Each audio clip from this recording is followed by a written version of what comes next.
The pen clicked twice before the lawyer even looked up. That little sound cut sharper than the rain tapping against the old window panes. My stomach twisted with every shuffle of paper, like the whole room already knew what was coming. Then he cleared his throat and read the words that split my life open. I leave the entire estate to my younger son, Daniel. A chair creaked behind me. Somebody sucked in a sharp breath. I didn't hear my own name. Not once.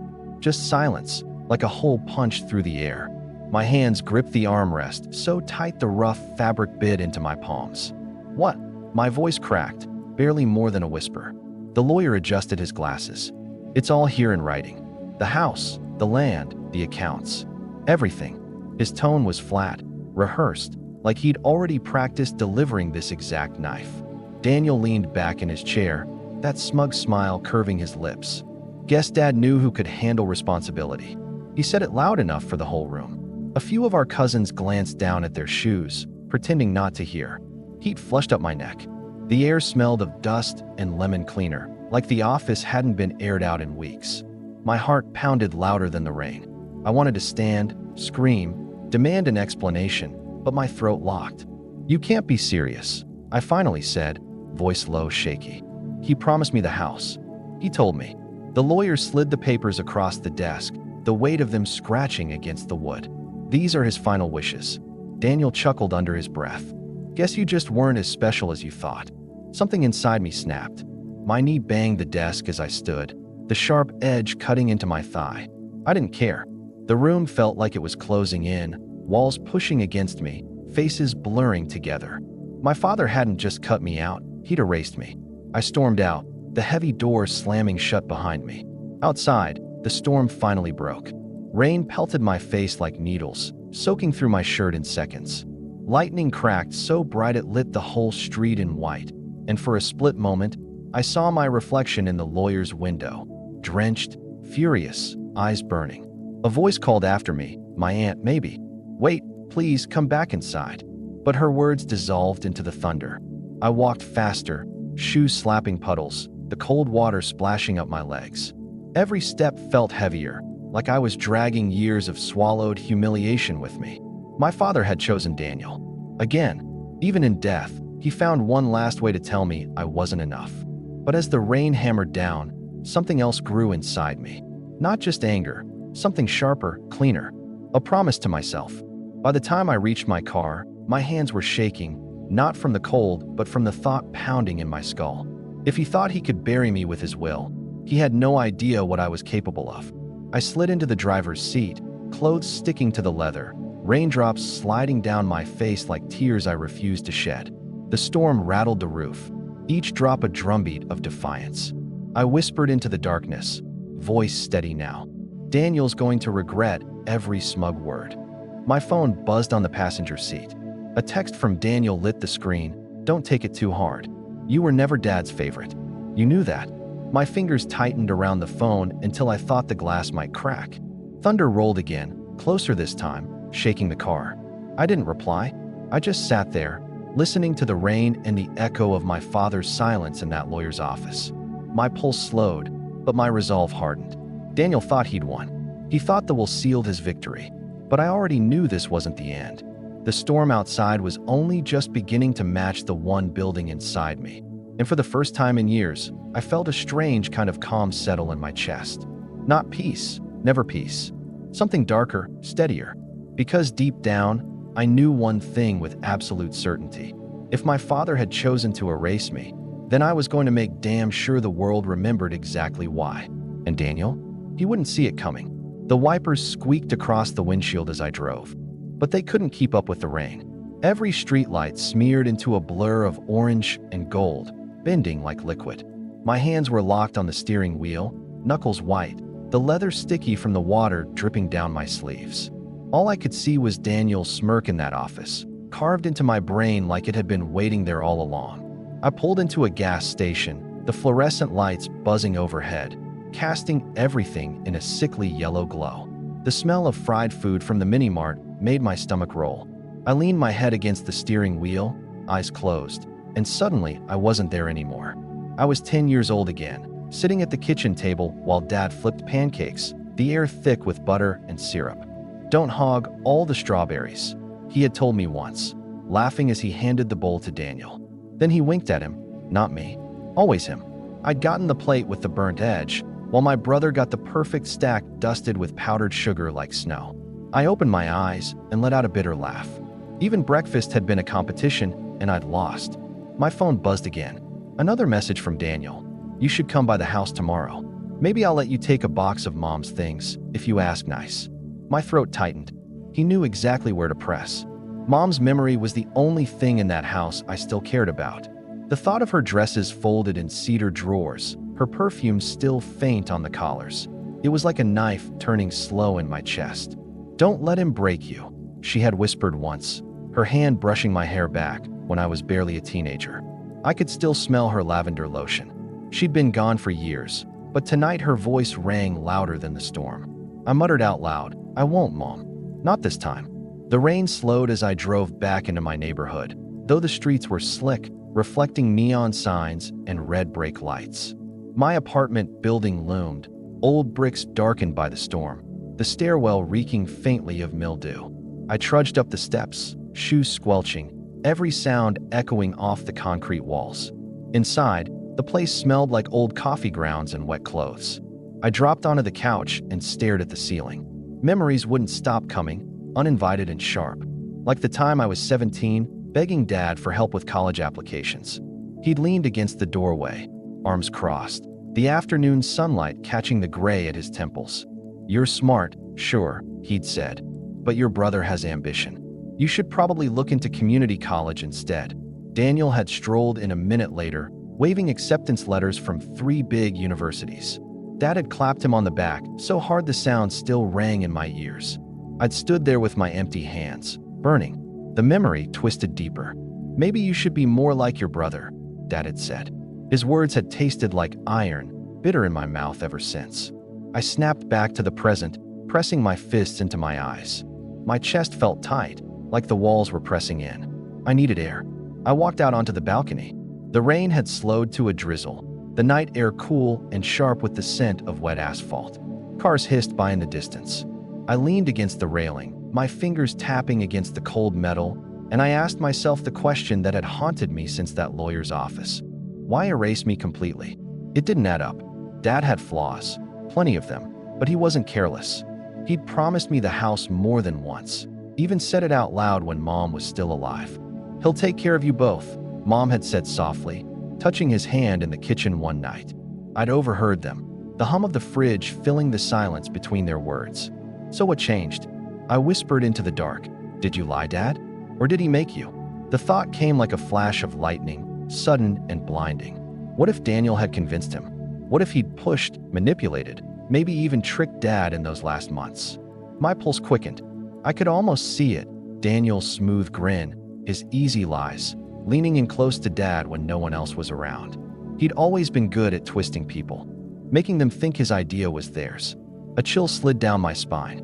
I turned back inside, pacing the living room. My shoes left damp marks on the carpet, each step heavier than the last. I pulled open the old photo album on the shelf. Dust puffed into the air, dry and bitter. There we were, Daniel at 6 years old, grinning with cake frosting on his nose. Me, in the corner of the same picture, half smile, eyes on Dad who wasn't looking back. Page after page, it was the same. Daniel shining in the center, me blurred on the side. Look at you, I muttered, tracing a finger over Daniel's face in one photo. Always the golden boy. But as I flipped to the back, something caught me off guard. A photo I hadn't noticed in years. Mom holding both of us, her smile soft, her arms pulling me in closer than him. The smell of her perfume came rushing back, lavender and vanilla, and for the first time that night, my eyes stung. She'd loved me. She'd seen me. That was real, even if Dad never had. I shut the album, the clap echoing in the empty room. My chest heaved, torn between grief and rage. That's when I realized this wasn't just about being left out of a will. It was about years of being pushed aside, silenced, treated like a shadow in my own family. The storm outside had faded, but inside me, it was just gathering strength. Tomorrow, I'd walk into that house again, not as the forgotten son, not as Daniel's punching bag, and if there was something hidden behind Dad's choice, I was going to find it. The thought thudded in my head as steady as my heartbeat, louder than the ticking of the old wall clock. Daniel thought he had already won, but I was just getting started. The smell of roasted chicken hit me before I even stepped through the doorway. It was rich and buttery, the kind of smell that usually made my stomach growl. But tonight, it turned sour inside me. The house lights glowed warm against the evening dark, laughter spilling out through the windows. Daniel's laughter, sharp, smug, cutting right through me before I even saw his face. "Look who finally showed up," he called, lifting his wine glass high as I walked in. The crystal caught the chandelier light, sparkling like some cruel spotlight. "Didn't think you'd have the guts to join us." I forced a smile, my jaw aching from the strain. "I'm not here for you." My voice sounded steadier than I felt, though my hands twitched at my sides, itching for something to grip. The dining room was buzzing, chairs scraping, silverware clinking against plates. Relatives filled the long table, the air thick with garlic and gravy, steam rising from platters of food I couldn't even look at. Daniel sat at the head, of course, where Dad used to sit. He leaned back in the leather chair, soaking up the attention like a king on his throne. "To Dad," he said loudly, raising his glass again. "He trusted me with his legacy. I promise I won't let him down." His eyes cut to me, glinting with mockery. Some of us weren't exactly built for that kind of responsibility. My cousin Mark shifted uncomfortably, whispering near my ear, "It should have been yours. Everyone knows it." His breath smelled of red wine, his words sticky in the air, but they landed hard. I swallowed, throat dry as sand. My palms were sweating. "Don't say that," I muttered back. "Not here." But inside, those words were gasoline. Daniel chuckled across the table. "What was that? You look tense. Relax, enjoy the food. Or, do you not like chicken anymore?" He laughed at his own joke, and a couple people joined in, too nervous not to. I stabbed at my napkin just to keep my hand from shaking. My chest burned hot, and every bite of laughter felt like a knife twisting deeper. The smell of roasted herbs, once comforting, now gagged me. I wanted to leave. I wanted to scream. Instead, I stayed. Halfway through the meal, Daniel leaned toward me, voice low, just for me. "You were never good enough for him. You know that, right?" My fork clattered against the plate, the sound sharp, metallic, echoing longer than it should have. Heads turned. I froze, then forced a thin smile. "You always did love talking too much." He smirked, satisfied. Then, suddenly, my glass slipped from my hand. It shattered on the hardwood, water splashing up onto my pants. The whole room went silent, the laughter dying instantly. Every eye locked on me. "Clumsy," Daniel said, shaking his head in mock disappointment. "Guess nothing's changed." The pieces of glass sparkled against the floor, jagged, dangerous. I crouched to pick them up, my fingers brushing against the sharp edges, skin tingling with the threat of a cut. The cool water soaked into the knees of my pants, cold and humiliating. Aunt Carol broke the silence. "Let it be, honey. Someone will clean it." Her voice was kind, but her eyes darted nervously toward Daniel, like even she was scared to cross him. I rose slowly, my chest tight, heartbeat hammering against my ribs. The back of my neck prickled hot. Everyone had already gone back to eating, pretending the moment hadn't happened, but the silence still hummed under their voices. Daniel leaned back again, smug, twirling his glass of wine. "See, folks, Dad knew what he was doing. He trusted me, not." He gestured lazily in my direction. "Well, not everybody can handle pressure." The chatter picked up, forced, like people were desperate to smooth over the tension. But I couldn't hear it. All I could hear was my own breath, shallow and sharp. I stared at Daniel across the table, the lamplight gleaming off his slicked hair, his face lit like some portrait of triumph. My teeth clenched so tight my jaw ached. Inside my head, one thought kept pulsing, louder than the clinking cutlery, louder than the laughter. If Dad had chosen him, then maybe Dad never knew the truth. I gripped the edge of my chair until my knuckles whitened. My chest felt hollow, my stomach a pit. Somewhere, buried under the noise of that dinner, I swore I heard Mom's voice again, faint but steady. "Don't let him break you." I glanced down at the shattered glass still glinting on the floor, catching the light like little sparks. For the first time, I didn't just feel humiliated, I felt dangerous. Because right then, I realized Daniel wasn't just gloating, he was daring me, and I wasn't about to let him win. The church smelled of melting candle wax and incense. heavy enough to sting the back of my throat. My shoes echoed against the tiled floor as I walked down the aisle, every step feeling too loud in the hush of whispered prayers. The casket sat at the front, polished wood gleaming under the dim light, a dozen white lilies arranged neatly beside it. Their sweetness clashed with the sour churn of my stomach. I slid into a pew, the wood cold against my back. A shiver ran through me even though the air was warm, thick with perfume and cologne from the mourners pressed in close. I folded my hands together, trying to steady them. It didn't work. They still shook like leaves in wind. The priest's voice droned, low and steady, but I barely heard the words.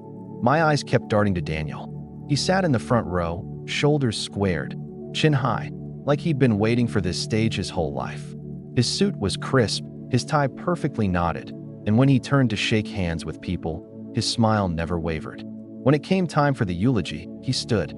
The creak of the pews followed as people leaned forward, waiting. My father, Daniel began, voice smooth as butter, was a man of vision, a man who valued loyalty, honor, and above all, trust. He paused, letting his words hang heavy in the vaulted ceiling. That's why he chose me to carry on his legacy. The words stung sharper than the incense. My throat closed. He went on, weaving story after story, painting himself as the devoted son. I was there, he said, hand pressed to his chest, in the hospital, holding his hand. He told me he could rest easy because he knew I would protect everything he built. A murmur of agreement rippled through the crowd. Heads nodded, a few sniffles broke out. My fingernails dug into my palms, so deep they left crescents in the skin. I whispered under my breath, barely moving my lips. Liar. A woman next to me glanced sideways, but said nothing. Daniel's voice grew stronger, more confident. Dad knew who he could trust, who he could depend on. Not everyone has what it takes to bear that responsibility. His eyes flicked toward me, just for a second, but enough. The message was clear. My chest burned hot. The air felt thinner, like I couldn't breathe. When he finished, the applause was soft but real. Hands clapping against fabric, the sound filling the silence where my father's voice should have been. I stayed still, fists clenched on my knees. At the reception afterward, the smell of coffee and wine mixed with the tang of catered food. People gathered in clusters, plates full of cheese and crackers, the buzz of small talk filling the hall. I stood near the back, close to the exit, trying to disappear into the wallpaper. And then Daniel laughed. Loud, booming, cutting above the chatter. He stood in the center of the room, glass in hand, surrounded by relatives hanging on his every word. Dad knew I had what it takes, he said, grinning. He wasn't wrong. I'll make sure everything he built only grows. You'll see. Someone clapped him on the back. He trusted you, son. He knew. Daniel smirked wider. Meanwhile, my brother here, he pointed in my direction. Heads turned. Heat crawled up my neck. Well, let's just say he's lucky to have a couch to sleep on. The group laughed. The sound echoed in my ears like knives being sharpened. I felt my stomach drop. My hands trembled so hard I had to shove them in my pockets. The room tilted, the light too bright, the chatter turning into a blur. I turned away, pushing through the crowd until I was outside. The cold air hit me like a slap, sharp with the scent of rain-soaked grass and wet pavement. I dragged in a breath so deep it hurt my lungs. My phone buzzed in my pocket. A text, again from Daniel. Cheer up. Maybe one day you'll get your shot at being important. My vision blurred red. I shoved the phone back in my pocket so hard it nearly cracked. That night, alone in my apartment, I poured a glass of wine and sat at the kitchen table. The light overhead flickered once, humming low, the room too quiet except for the ticking of the clock. I stared at the glass, at the way the deep red liquid clung to the sides. Then my hand moved too fast, tipping it over. Wine spilled across the white tablecloth, spreading like blood across snow. I froze, staring at the stain, my chest heaving. The sight burned into me, a picture I couldn't shake. And then, quietly, I whispered, "Enough." The word echoed in the empty room. My pulse steadied. My hand stopped shaking. It wasn't just grief anymore. It wasn't just humiliation. It was something sharper, cleaner, cutting through me like lightning. Because right then, I knew. If Daniel thought he could rewrite the story, if he thought he could erase me from my own family's legacy, he was wrong. He had no idea what I was about to do. I didn't sleep that night. The clock ticked on, The refrigerator hummed, and I sat at the kitchen table with papers scattered around me like broken glass. My hands moved without rest, digging through old files, bank statements, emails I'd printed years ago and never looked at again. The apartment smelled of stale coffee and ink, my fingers smudged with black as I rifled through folder after folder. Every time I closed my eyes, I heard Daniel's voice echoing from the church. Dad trusted me. Not everyone has what it takes. The words thudded in my chest, making my jaw lock tight. Around 2 in the morning, I found the first crack. An old envelope, hidden at the bottom of a drawer, the paper yellowed and curling at the edges. It was a letter from Dad, addressed to me, written 3 years ago. His handwriting wavered, ink blotting in places. I want you to know, when the time comes, the house will be yours. Your brother has enough. You've always been steady, even if I don't say it enough. My throat tightened. The page smelled faintly of dust and cigarette smoke, like Dad's office always had. My hands trembled, but not from grief this time, from rage. Somewhere between then and the day of the will, everything had changed. I whispered into the silence. You took it from me, Daniel. You twisted him. The next day, I started asking questions. I called Aunt Carol first. She answered groggy, the sound of dishes clinking in the background. Aunt Carol, I said, trying to keep my voice even. Did Dad ever tell you about his will? About the house? She hesitated. I could hear the faint crackle of bacon frying on her stove. He mentioned it once years ago, said he wanted you to have it, said Daniel didn't need it. Then why did he change it? My voice sharpened, more than I meant it to. Silence stretched long on the line. Then, softly, your brother spent a lot of time with him those last months. More than anyone else. Maybe that had something to do with it. Her words buzzed in my ear long after I hung up. I dug deeper. I drove to Dad's old office building, now shut down, windows dusty, the front door chained. I peered through the glass, the smell of mildew wafting out through a crack. Memories flooded me. Dad barking orders into the phone, Daniel lounging in his chair like he owned the place. Something gnawed at me. I needed proof, not just suspicion. That night, back at my apartment, I opened Dad's old laptop. The keys were stiff, the screen faintly smudged with fingerprints. It took hours to guess his password, my fingers numb from typing. Finally, the desktop blinked open with a faint chime. Emails, hundreds of them, and buried among them, threads from Daniel. I clicked.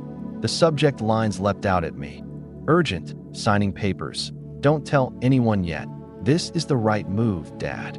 My chest tightened as I read. Daniel had been coaching him, pressuring him, calling me reckless and unreliable, repeating it over and over until Dad started writing the words himself. My stomach churned. The taste of bile rose in my throat. Then I found the voicemail. It was tucked away in an old folder labeled personal.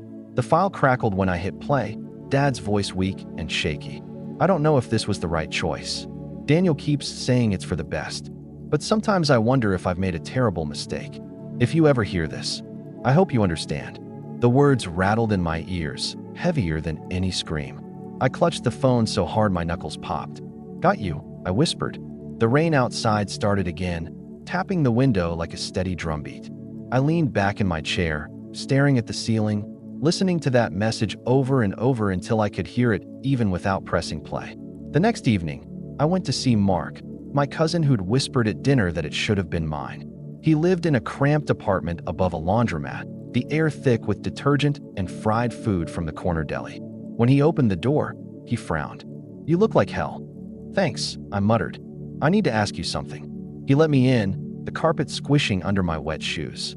We sat at his cluttered table, half-empty beer cans shoved aside.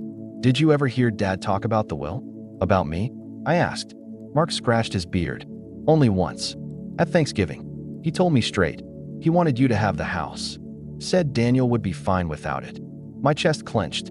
And then, a month later, Daniel started showing up at family dinners, all friendly. But you weren't there. He was working the room, you know? Making himself look good. It felt weird. Like he was setting something up. I stared at him, heart pounding. The smell of beer and old pizza filled the space between us. So he was preparing Dad. Priming everyone. Mark shrugged. That's what it looked like. I stood, chair legs scraping the floor. My pulse raced. I knew now, it wasn't just favoritism. It was sabotage. As I left, The cool night air hit me like ice, clearing the fog in my head.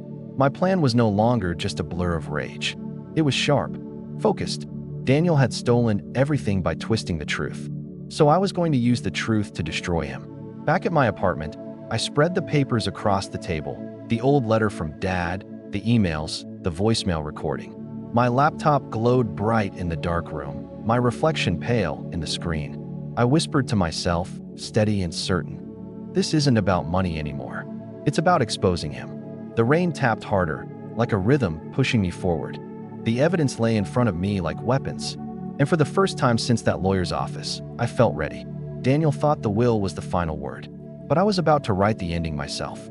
I didn't knock when I reached Daniel's house. My knuckles hovered in the air, then dropped.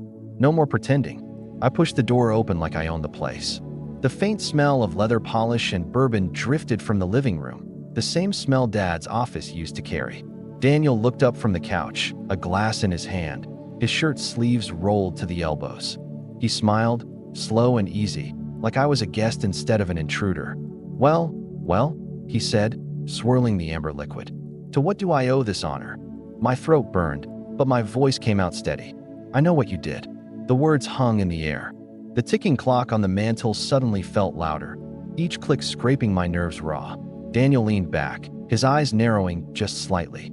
That's a big statement. You sure you want to finish it? I stepped closer, the wood floor creaking under my shoes. Dad never meant to cut me out. You pushed him, manipulated him. I have the proof. His smile didn't falter, but his fingers tightened around the glass. A faint clink as ice cracked inside. Proof? He said, tilting his head. Or just more of your paranoia? I pulled the folded letter from my jacket pocket and tossed it onto the coffee table. The old paper landed with a soft thud. This says otherwise. He glanced at it, but didn't reach for it. Instead, he chuckled, low and dry. That's cute. A sentimental scrap. You really think a lawyer would take that over a signed, notarized will? Not just that, I shot back. I pulled out my phone, thumb hovering over the voicemail file. I have Dad's own words. His doubts. You can't spin that. For the first time, Daniel's smile cracked. His eyes flickered, just for a second, like a shadow passing over glass. He set the glass down slowly, the base clicking against the table. Where did you find that? Doesn't matter, I said. What matters is, I'm not letting you bury it. The silence stretched, heavy and sharp. The only sound was the faint hum of the fridge in the kitchen. Then Daniel leaned forward, elbows on his knees. His voice dropped, almost a whisper. You think you've caught me, but you don't understand the game. I felt my pulse in my temples. Enlighten me. He smirked, eyes glinting. Dad was already leaning my way. All I did was make sure he saw things clearly. People need a nudge. He wasn't as steady as you want to believe. My stomach turned, a sour taste rising in the back of my throat. He said it like it was nothing, like betrayal was just business. Don't you dare reduce him to that. I snapped, my voice louder than I meant. The sound echoed off the walls, making Daniel flinch for the briefest moment. He stood, slow and deliberate, closing the space between us. I could smell the bourbon on his breath, warm and sharp. You really think you can undo this? He murmured. Even if you drag that voicemail into court, all it proves is doubt. And doubt isn't enough. You'll burn money you don't have. You'll lose. And when you do, you'll be left with nothing but your bitterness. His words cut, sharp as glass. My fingers clenched around the phone until the edges dug into my palm. Then I'll take you down another way, I said, forcing the words through my teeth. Everyone's going to hear who you really are. Daniel's smile returned, crueler this time. And what makes you think they'll believe you over me? I opened my mouth to answer, but then, behind me, the front door creaked. Both of us froze. Hello. A woman's voice rang out, light and casual. Daniel's face shifted instantly, smooth as glass. He stepped back, adjusting his shirt cuffs. In here, honey. A tall woman walked in, her perfume filling the air, sweet, floral, cloying. She stopped short when she saw me, her eyebrows arching. Oh, she said. Didn't know you had company. This is my brother, Daniel said quickly, sliding back into charm like it was second nature. We were just catching up. I stared at him, my chest heaving. Catching up. That's what he called it.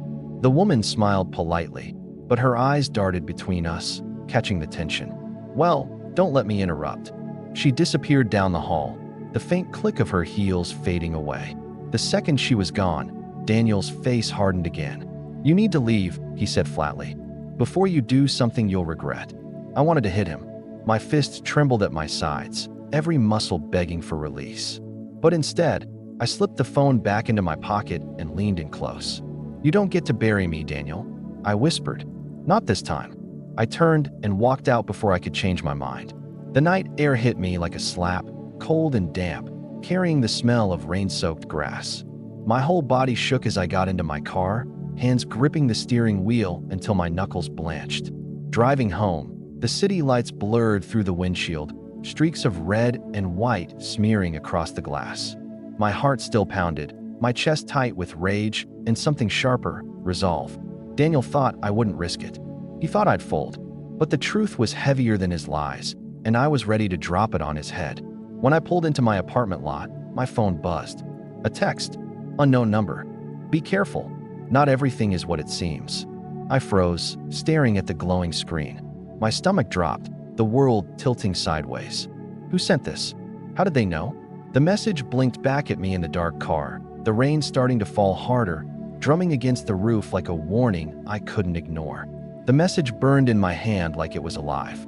My thumb hovered over the screen, the rain hammering the roof of the car, drowning out every other sound. Someone knew. Someone was watching. I typed back fast. "Who is this?" My fingers shook so badly the letters blurred. No reply, just the steady vibration of my heartbeat in my throat, louder than the storm outside. I sat there for what felt like hours, staring at the phone, until my reflection in the dark glass started to look like a stranger. Finally, I forced myself inside. The apartment smelled faintly of old coffee and dust, a sharp contrast to the wet night clinging to my jacket. I tossed the phone onto the table, but my eyes kept flicking toward it like it might spring to life again. Then, 3 knocks rattled my door. Slow, heavy, my breath caught. I crept closer, each step creaking on the floorboards. "Who is it?" My voice cracked, betraying me. A pause, then a muffled reply. "It's Claire, Daniel's wife." I yanked the door open so fast it nearly hit the wall. She stood there in the hallway, rain dripping from her hair, her mascara smeared. Her perfume, sweet and suffocating, fought with the damp smell of the night. "What are you doing here?" I asked, my chest tightening. She pushed past me without waiting for permission. "You need to hear this, and you need to hear it now." Her voice was shaking, but her eyes burned with something fierce, something desperate. She paced the room, leaving wet footprints on the floor. "Daniel's not just lying about the will," she said, twisting her hands. "He's lying about everything." I swallowed hard. "What do you mean?" She turned on me, sudden, sharp. "You think he pushed your dad?" "No, he planned it. He made your father sign that will when he wasn't in his right mind. He got him drunk, kept him there, until he signed." My knees buckled, and I grabbed the back of the chair to stay standing. The words felt like a blade sliding under my skin. "That's insane," I whispered. "You're saying he trapped him?" Claire nodded, tears welling but not falling. "He bragged about it to me, called it sealing the deal." I kept quiet because, God help me, I was scared of him. But I can't live like this anymore. And now you've stirred him up. He'll come for you next. The air felt too thick to breathe. The rain outside pounded harder, as if the storm itself was listening. I forced the words out. "Why are you telling me this now?" Her voice cracked. "Because I saw what he's capable of.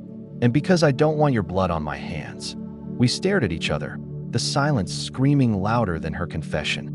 Finally, I found my voice. "Then help me prove it. Testify. Give me something solid." She flinched like I'd slapped her. "I can't. He'd destroy me. He'd destroy everything." My frustration boiled over. I slammed my hand on the table, the phone bouncing. "Then what am I supposed to do, huh? Just sit here while he gets away with it?" Her eyes darted to the phone, still glowing faintly with that anonymous text. She hesitated, then whispered, "That message. It wasn't from me, but I think I know who it was." The room tilted. My skin prickled.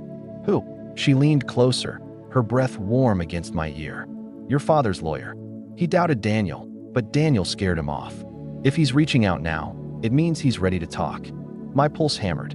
Pieces snapped into place, jagged and dangerous. Claire grabbed my arm, her nails digging in. "Be careful. If Daniel even suspects you're meeting him." A sudden vibration cut her off. My phone lit up again. Another message, same unknown number. Midnight, Riverside Diner. Don't tell anyone. The neon glow of the screen lit Claire's pale face. For a moment, neither of us breathed. I whispered, "This is it." She shook her head, her hair clinging damp to her cheeks. "No, this is a trap." Her warning rang in my ears, but inside, something fierce uncoiled. Rage, fear, hope, all tangled into one. I looked her dead in the eye. "Trap or not, I'm going." The storm outside roared, thunder rattling the windows like the world itself was daring me to follow through. And as I grabbed my jacket, one thought carved itself into my chest. If Daniel wanted a war, tonight he was going to get one.